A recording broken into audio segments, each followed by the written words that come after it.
Bueno, empezamos la unidad 5 de sistemas secuenciales programables.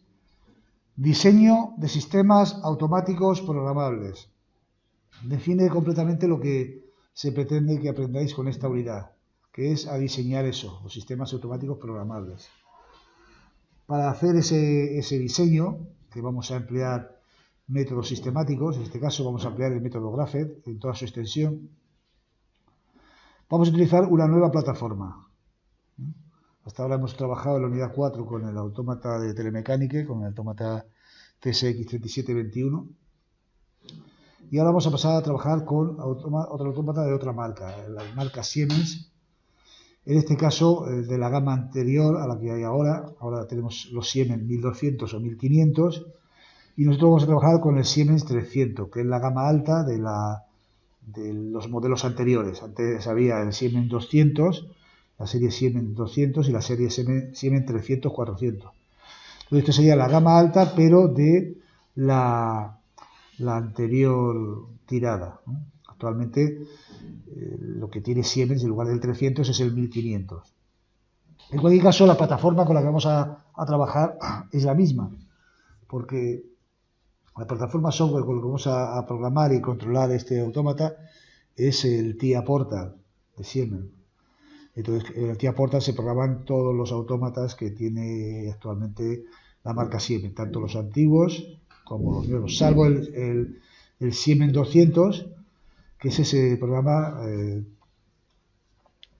con lo que os está enseñando el profesor de informática, me parece, el Win, el MicroWin. No sé si os habrá hablado de él.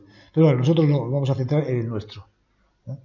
Es un modelo de autómata de la serie S7300, el 313C, que describiremos primero en esta unidad de trabajo. Esta unidad de trabajo, por lo menos, al principio, vamos a describir ese autómata, en principio, para acostumbrarnos a él, en una primera parte, en todos sus aspectos, tanto físicos como de software.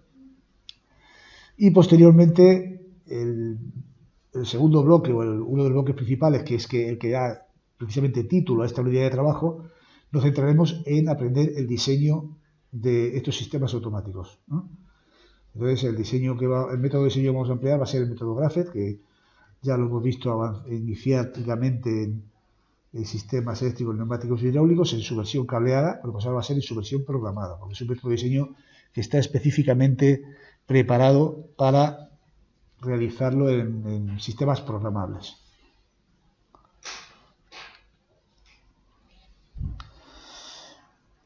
Como digo, S7300 es la serie de autómatas de altas prestaciones de Siemens, de la anterior tirada, de la anterior gama.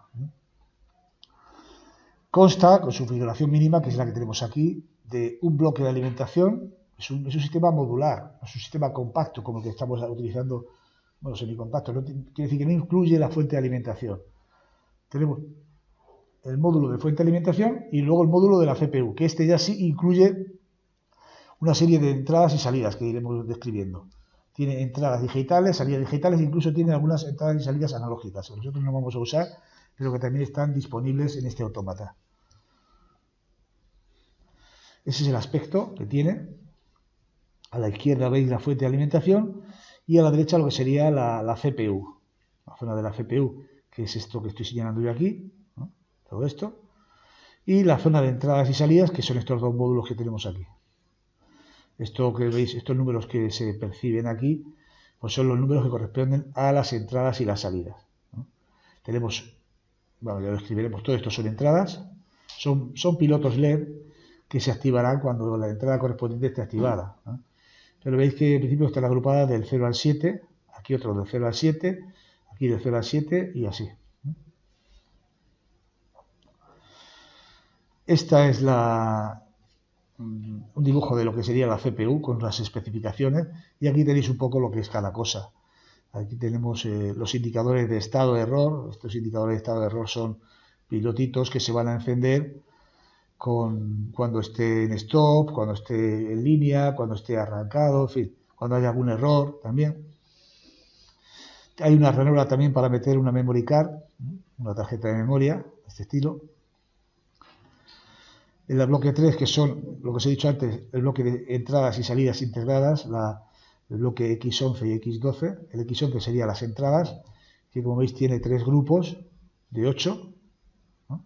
Luego tiene 8 por 3, 24 entradas, y de salidas que tiene 2 grupos de 8, que serían 8 por 2, 16.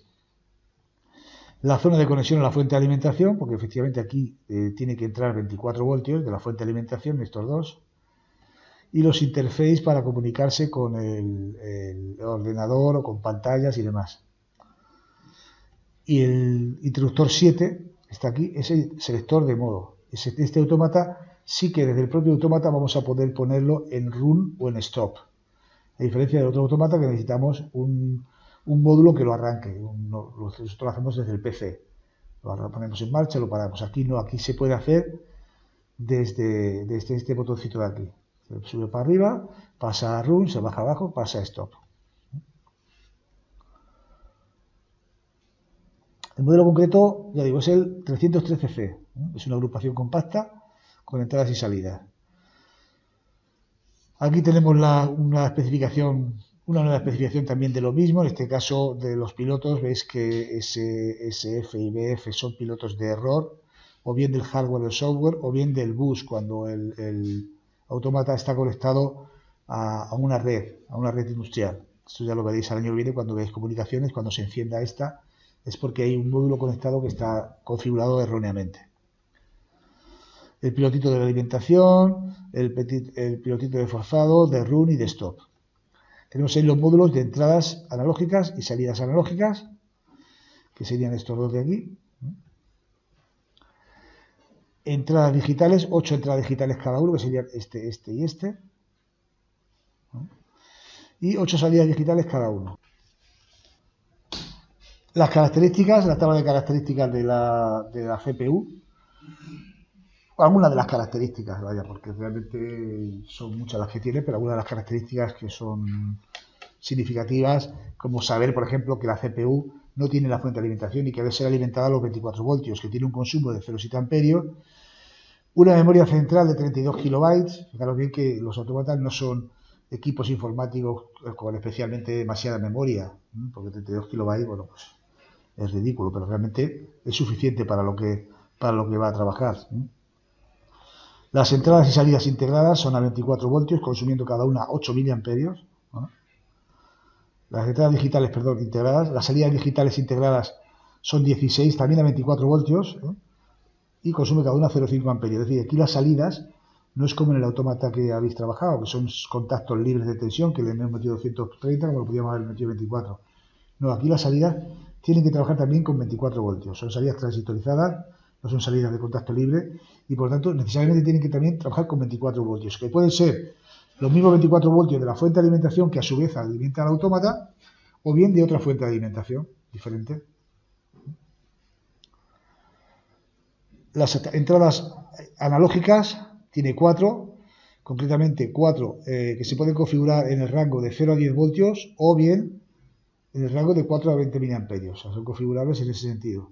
Y luego tiene otra entrada de tipo sonda térmica, PT, ¿vale? Que admite, ya sabéis que esta, si en SMR, supongo que no sé si habéis llegado todavía hasta el colegio, ese tipo de entradas pues admite, no necesita adaptador, admite directamente la entrada de la sonda.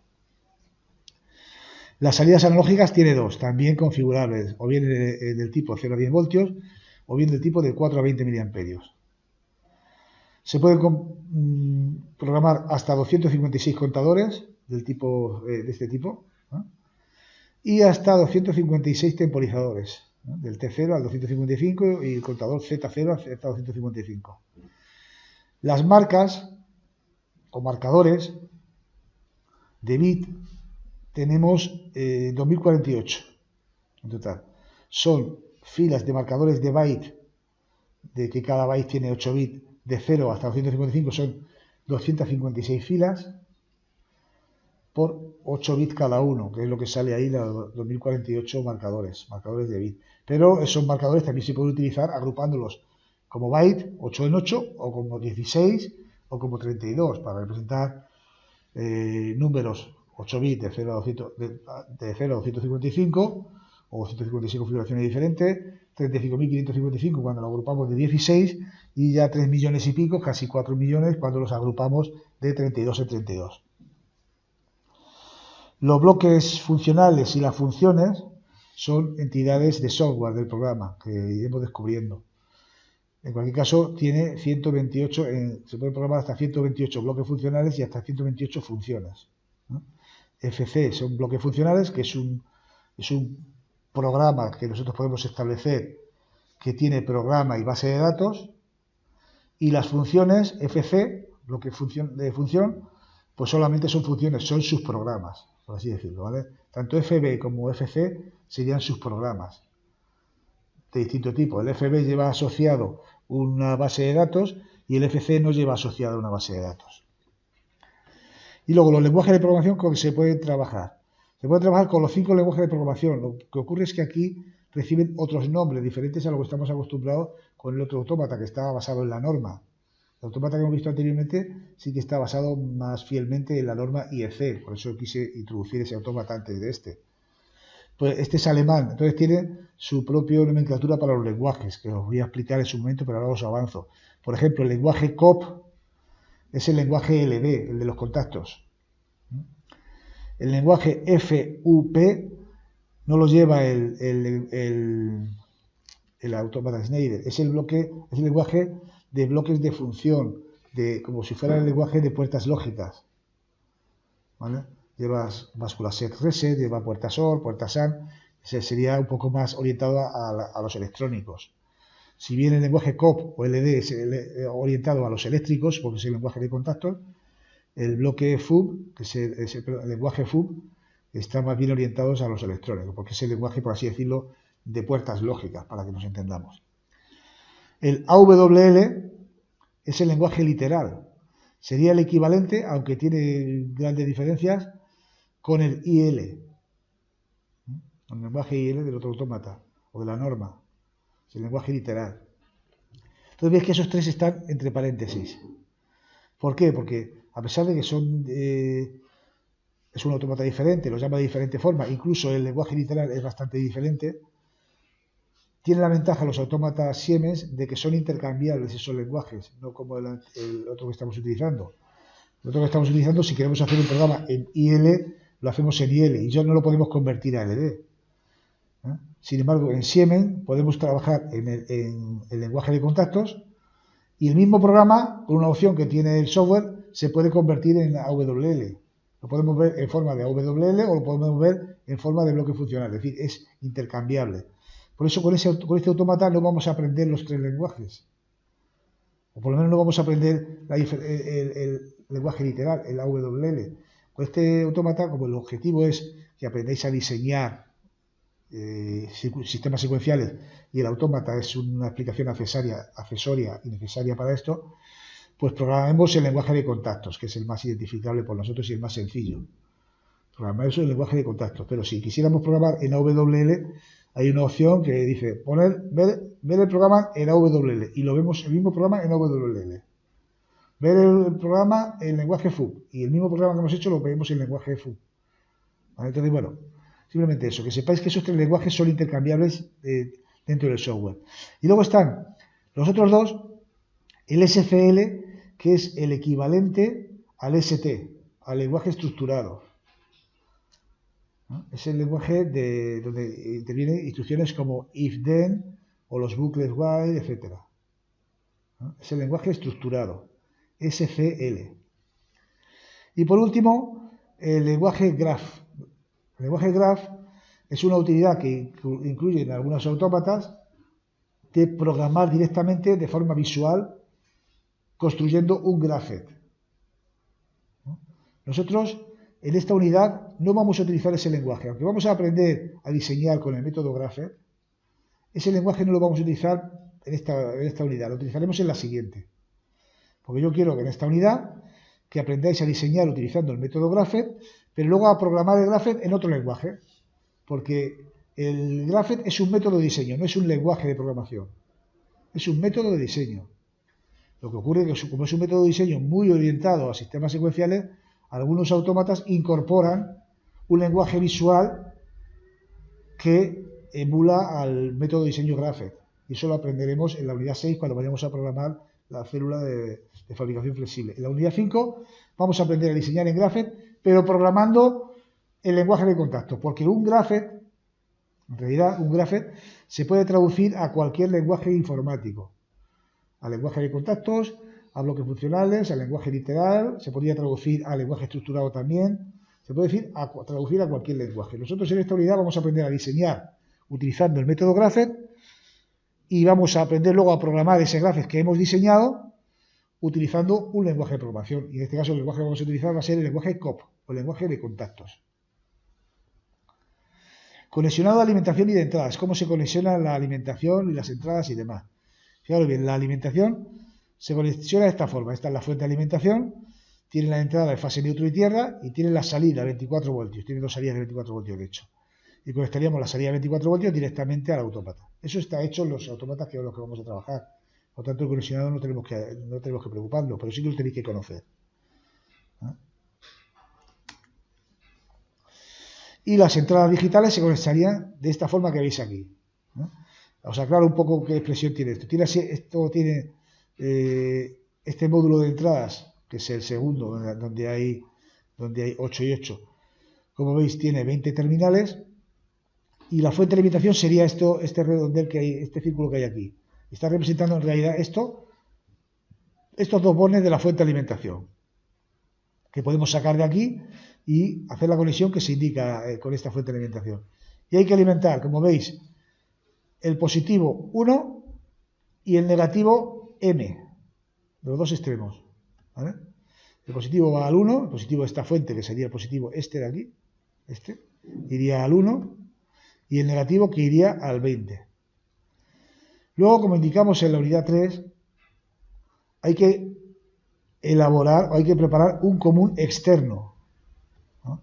Aquí el común externo está delimitado y concretado y no se puede cambiar. Directamente tiene que ir al positivo, porque son entradas transistorizadas con esas características. Tiene que ir al positivo. No podemos cambiar aquí la inversión, no podemos hacer aquí una inversión de polaridad. Con lo cual, si el común externo tiene que ir al positivo, ya tenemos que pensar que en este autómata no valdría poner un detector NPN. Ya si lo dijimos en la unidad 3, si no lo recordáis, os me remito a ello, que si poníamos detectores NPN, el común externo tendría que ir a negativo. Aquí no, aquí tiene que ir forzosamente al positivo. Por tanto, en una configuración de estas, cuando veamos algo parecido, si vemos que no ofrece la posibilidad en todo el manual de cambiar la polaridad de las entradas, cuando vayamos a conectar ahí un detector inductivo, capacitivo, de estos con alimentación PNP o NPN, tiene que ser PNP forzosamente, porque si no, no funcionaría. Pues ya veis, el positivo tiene que ir tanto al terminal 1, como he dicho antes, como a todas las entradas. Y luego cada entrada pues conectada con el terminal que haya. La entrada 0, que sería esta la primera, iría conectada al terminal 2. La entrada 1 al terminal 3, la 4, la entrada 2 al 4, la entrada 3 al 5, la 4 al 6, la 5 al 9, está. Luego esta sería el primer módulo de entradas. El segundo módulo de entradas, que también empezaría por el 0, porque aquí las entradas, vamos a ver que están agrupadas de 8 en 8 y están delimitadas por dos números. El número de rack, por así decirlo, de módulo, y luego el número de bit que siempre va del 0 al 8, del 0 al 7, perdón. Entonces tenemos aquí el primer rack que iría del 0 al 7, el segundo que iría del 0 al 7 y así. Vamos a ver ese primer número, cómo sería en este modelo de autómata que es característico en él. Y la salida pues tiene una forma de conectar también parecida. Veis que sería de una fuente de continua, que podría ser la misma si aguanta esa fuente la potencia de las salidas que tengamos aquí. Iría el positivo al 1, y aquí también podemos utilizar la misma fuente o distintas fuentes, ¿vale? Aquí se puede utilizar porque están separados los módulos. Normalmente utilizaremos la misma fuente, es decir, realmente aquí teníamos una única fuente que llevaría el positivo al 1 y al 11, y el negativo lo llevaría al 10 y al 20.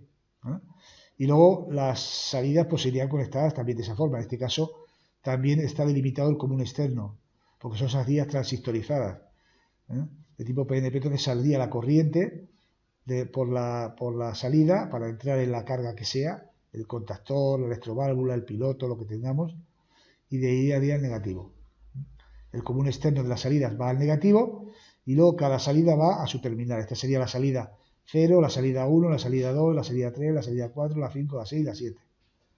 Y esta sería la salida 0, la 1, la 2, la 7 del segundo módulo de salida. Esa sería la forma de hacer las conexiones en este autómata. Descrito el autómata físicamente, que no lleva más que eso, es decir, nosotros en este caso, como no vamos a hacer el conexionado del autómata, aunque sí que lo tenéis que conocer, porque si el próximo curso o cuando terminéis hacéis un proyecto basado en este autómata, tenéis que conocer el conexionado que acabo de escribir, para hacer vuestros esquemas y demás. Vamos a empezar ya con el manejo del programa. El manejo que vamos a utilizar va a ser el TIA Portal. Entonces, a partir de aquí lo que va a haber una especie de mini tutorial que os puede servir de guía para cuando vosotros tengáis que trabajar con él. Y como tal, pues yo voy a ir haciendo lo mismo que me va a marcar aquí para que lo veáis. Tenéis que tener instalado el TIA Portal para ello. Para arrancar el programa, tenemos el icono este, una vez que se ha instalado, tenemos ese icono que lo podemos dejar en el escritorio o ponerlo en una carpeta aparte donde queramos. Y el icono para arrancar el programa es este. ¿Veis? TIA Portal. Se hace doble clic, se inicia el programa y una vez que se inicia el programa, ya llegamos a esta ventana. Esta ventana es vista del portal, que es esta, donde tenemos algunas de las opciones más representativas, pero normalmente nosotros trabajaremos con vista de proyecto. Vista del portal.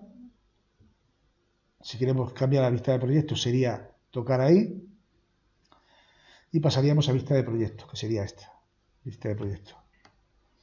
En vista de proyecto vemos que tenemos varias zonas. Tenemos la zona de árbol del proyecto, donde están todos los aspectos del proyecto que queramos utilizar. Un proyecto es un programa. Hay que configurar desde el principio. La zona de tareas y la zona de comunicación, propiedades, información, diagnóstico, etcétera. Más o menos. En la zona central es la ventana de trabajo, donde van a ir apareciendo las partes del proyecto que yo quiero, con las que yo quiero trabajar. Que vamos a ir conociéndolas. Es decir, que la zona de trabajo va a ser básicamente esta de aquí del centro. ¿Cómo se crea un proyecto? Primero, pues igual que en el autómata de Telemecanique, pues primero hay que crear el dispositivo, hay que configurar el dispositivo. Entonces tenemos que hacer clic en el icono nuevo y aparece eso, donde tenemos que dar el nombre del proyecto y el sitio donde lo queremos crear. Podemos poner un comentario, si queremos, proyecto creado por fulanito de tal, el día tal, del tal, del tal, ¿vale? Cuestión que puede resultar útil. Vamos a crear y una vez que se ha creado el proyecto, aparece todo esto ya. Lo vamos a hacer nosotros aquí. Tenemos proyecto nuevo, que es lo mismo que tocar aquí en este símbolo. Podemos poner aquí proyecto 1 o lo que sea, proyecto prueba o actividad la que sea, 5.1 por ejemplo, o la que sea, ¿vale? Actividad, voy a poner aquí, actividad prueba. Y ponemos ahí un nombre. Y aquí lo que hacemos es elegir el lugar donde yo quiero poner el proyecto. ¿Vale? Bueno, pues voy a poner aquí en SSP directamente y luego lo borraré. Y damos ahí. El proyecto que se crea no es un solo fichero, como hasta ahora estamos acostumbrados con ese, sino que es una carpeta que contiene varios ficheros. ¿Vale? El proyecto que se crea tiene esta forma. Lo vamos a ver ahora, viendo uno.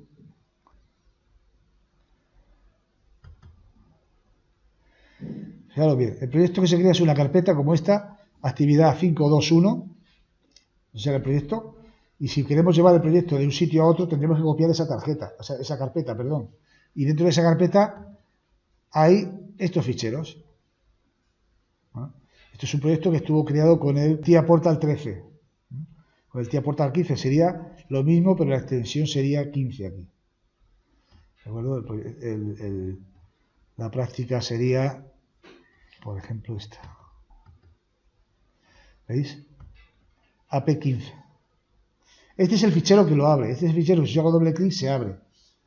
¿De acuerdo? Y este es el fichero que si yo quiero abrir un proyecto tengo que buscar. El que tiene AP15. Pero el proyecto en sí no es solo ese fichero, ojo. El proyecto en sí es toda la carpeta que contiene ese fichero. Bien, seguimos por el hilo que llevábamos. Daríamos aquí crear. Veis la versión V15. El autor ponéis aquí el que queramos. Es bueno que en el autor pongáis vuestro nombre. Pues bueno, ya sabéis que está señalado que es vuestro. Así ya si yo lo hablo ya sé de quién es y de quién no es. Se está creando el proyecto y fijaros que en esta ventana de aquí de la izquierda, que apenas hay nada, porque no está creado todavía el proyecto, aparece una serie de carpetas relativas al proyecto. Lo veis aquí. La carpeta del proyecto es esta. Voy a cerrar para que la veáis. Antes teníamos solamente estas dos. Y el proyecto tiene esta carpeta que contiene todo esto. Todo esto pertenece al proyecto en sí. A partir de ahí, una vez que hemos creado, ya digo, insertamos nuestro PLC. Para ello hacemos doble clic en agregar dispositivo. Doble clic en agregar dispositivo. Una vez hecho eso, aparece la ventana de catálogo, donde elegimos el dispositivo que queremos crear. Nuestro dispositivo, empezamos por meter controladores. Nuestro sistema de controlador no es ni el 1200 ni el 1500, es el sistema 300, S7300. Y dentro del sistema S7300 seleccionamos la CPU. Nuestro modelo es el 313C. Y dentro del 313C hay estos dos modelos. El nuestro sería el primero. ¿Vale? Que quede aquí en la diapositiva para que lo veáis cuál es el que tenéis que crear, porque esta es la referencia. En cualquier caso, si no lo tenemos, la propia CPU tiene una referencia que es concretamente este número que aparece aquí. 6E673135BF03 Al pulsar aparece aquí en la CPU la referencia, la versión del firmware que tiene esa referencia, la versión 2.6. En este modelo 313C no se admite una versión inferior de firmware, aunque en la industria hay versiones inferiores. Si quisiéramos programarlo, un autómata 313C que tuviera la versión inferior, habría que actualizar esa versión como mínimo a la 2.6. Y aquí viene la descripción del sistema, ¿no? La entrada y las salidas que tiene, en fin, todo. Simplemente es informativo. Doy a aceptar y se me abre una ventana ya con el sistema creado. Una vez que tenemos el sistema creado, que aparece esto, aquí, ahí lo tenemos. Lo tenemos ya aquí el sistema, ¿lo veis? La CPU. Me falta poner, porque eso sí, Siemens es muy riguroso a la hora de configurar los equipos. Si yo no tengo perfectamente configurado el equipo en el PC, cuando quiera pasar el programa al autómata, no me va a dejar, me va a dar error. Entonces aquí me falta la fuente de alimentación, ¿no? Es decir, de lo que sería en el rack 1, este que estoy marcando aquí, hay que poner la fuente de alimentación.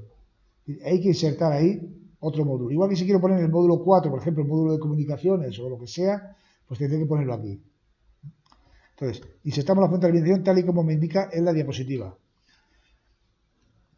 Seleccionamos en la carpeta PS la que corresponde a la PS307-2A, que es la nuestra, ¿no? Diríamos PS307-2A. Y dentro de esa hay tres modelos. Hay que mirar esta referencia que coincida con esa fuente de alimentación. En nuestro caso, la referencia que coincide con la fuente de alimentación que tenemos instalada es esta, la que termina en 0AA0. Si ponemos otra, aquí va a funcionar, pero luego cuando lo llevemos ahí no va a funcionar. O sea que hay que ser rigurosos en ese sentido. Sería 1BA00, sería la primera. Como podéis ver, ¿vale? Que es la que te pone y te indica aquí en la diapositiva. Y o bien hacemos doble clic o bien lo arrastramos hacia el slot. Es decir, yo puedo coger y la arrastro y la pongo ahí. Pero si hago doble clic también sale. Y como veis ya tengo el equipo configurado. Eso es lo que tenemos que hacer siempre antes de hacer cualquier proyecto. Nuevamente puedo sugeriros que como vamos a hacer bastantes prácticas, creéis uno así, como está ahora, hasta aquí ya vacío, sin nada, pero sin nada, nada más que con esto, y lo llaméis plantilla o inicio o de alguna forma. Y cada vez que queráis hacer un trabajo nuevo, en lugar de volver otra vez a meter la CPU y otra vez la fuente de alimentación, o si queréis lo podéis hacer como ejercicio, ¿vale? En lugar de hacer eso, pues podéis abrir el trabajo plantilla o el trabajo que hayáis creado. Eso sí, nada más abrirlo, lo guardéis con otro nombre ya, o sea que lo vayáis a cambiar, y empecéis a hacer el trabajo que queráis. En este caso, nuestras prácticas se van a llamar siempre actividad 5 punto, tal, lo que sea, igual que con el otro autómata. Siempre referiremos los nombres de los trabajos con ese nombre. No me pongáis actividad de la escalera mecánica, por ejemplo, actividad de ascensor, no. Actividad 5.1, lo que sea, o 5.2, lo que sea. Bueno, pues sería un poco eso. Y hasta aquí, digamos que tenemos cómo configuramos el equipo. Las entradas y salidas se han insertado automáticamente, lo veis aquí. Serían estas las que tiene por defecto. Si quiero yo modificar o ver las propiedades de la CPU, lo que tengo que hacer es ir marcando la CPU, ir a la zona de propiedades. Yo marco aquí la CPU. Ahí, ¿veis? Está marcada la CPU. Y si voy a propiedades, que es donde estoy, tenemos esto. Pasa que se ve muy poquito, pero eso sí lo levanto.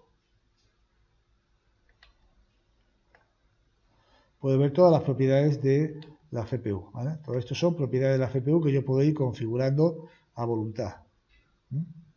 Algunas de ellas, otras son meramente informativas, pero puedo ir yo trabajando con ellas, con las propiedades. Ya veremos cuando sea necesario acceder a esas propiedades para tomar algún dato o algo, ya veremos cómo hacerlo y demás, y cómo trabajar en ese sentido. Y a partir de aquí ya es trabajar con los bloques de programa.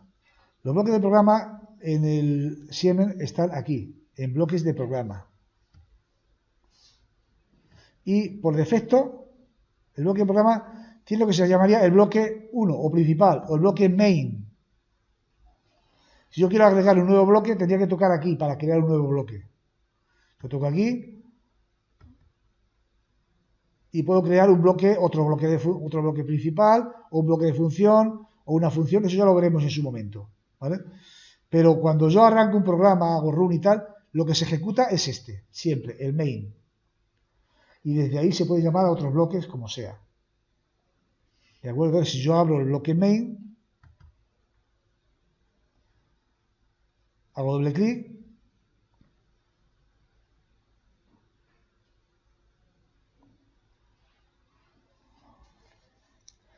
el bloque se me abre la ventana principal y aparece ya de entrada el lenguaje de contactos, que lo tenéis aquí con los contactos principales, abiertos, cerrados, todos los conocemos, la bobina, bloques para abrir y cerrar ramas, ya lo iremos viendo. Otras instrucciones básicas las tenéis aquí a la izquierda. Si queréis fijaros, aquí hay temporizadores, aquí hay contadores que iremos viendo, en fin, distintos tipos de funciones que tiene aquí. Ya se puede empezar a programar. Aquí cada secuencia se denomina segmento. Pero aquí puedo ir poniendo ya contactos directamente, ¿vale? Por ejemplo. Meto yo un contacto y meto su bobina. Arrastro y la pongo en la bobina. Tan sencillo como eso. Porque, bueno, perdón, esto estaría mal. Digamos que cojo la bobina. El contacto, por ejemplo, otra vez.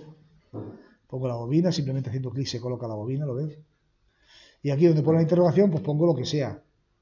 Que luego quiero poner un contacto cerrado, me pongo donde quiera y pongo un contacto cerrado.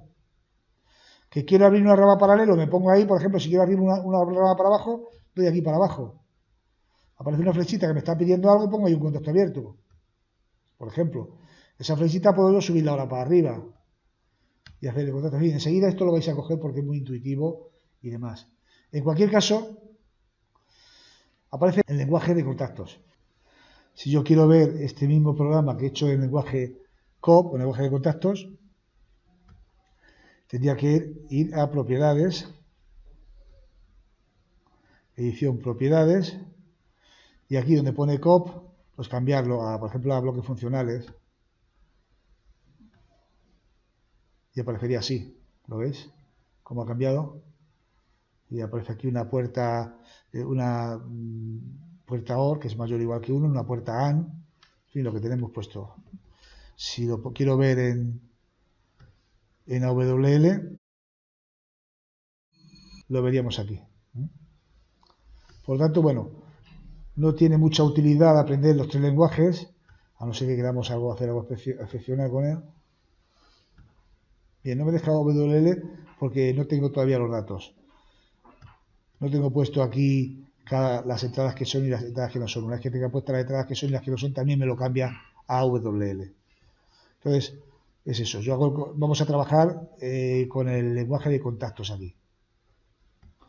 En otro momento, cuando tengamos hecho el primer ejemplo, por ejemplo, ya os podré hacer ver o veremos cómo cambiaría esto.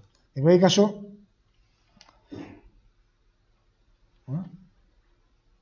esto lo vamos a dejar aquí porque ya de aquí empezaremos mañana para hacer los primeros ejemplos.